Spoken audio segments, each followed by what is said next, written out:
Des corps sans vie et aussi souvent sans nom. Ces migrants qui, comme tant d'autres, se sont noyés en tentant de traverser la Méditerranée ne seront peut-être jamais identifiés, faute de papiers et autres éléments permettant leur rapprochement avec un proche.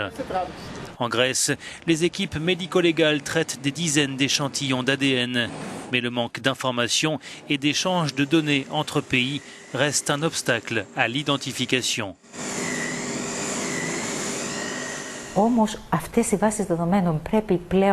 Nous avons besoin de bases de données, pas seulement propres à chaque pays, mais qui soient compatibles entre elles pour que les informations puissent être échangées.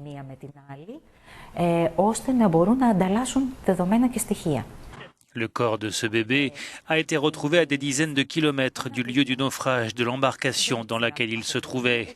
Comme l'explique la chef du service criminologie, les autorités ont pu l'identifier en comparant l'ADN de l'enfant avec un échantillon du père qui a lui survécu et avait été intégré dans la base de données. Sans cette concentration de données, nous n'aurions pas pu identifier le bébé. Depuis le début de l'année, près de 3000 migrants ont péri en Méditerranée. De nombreuses familles sont aujourd'hui à la recherche de leurs proches disparus. Elles se tournent notamment vers le service de criminologie en Grèce. Quelque part, notre numéro de téléphone est devenu assez connu. Beaucoup de personnes qui nous appellent disent qu'elles n'arrivent pas à obtenir des informations concernant leurs proches. Donc on essaye aujourd'hui de servir de lien, même si ce n'est pas notre rôle.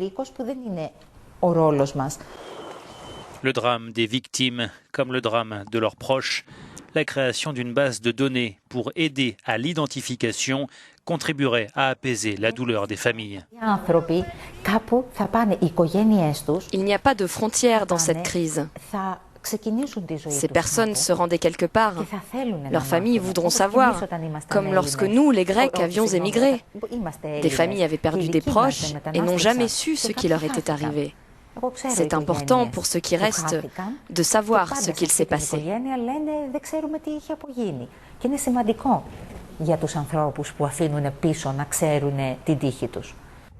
Un cimetière pour migrants sur l'île de Lesbos.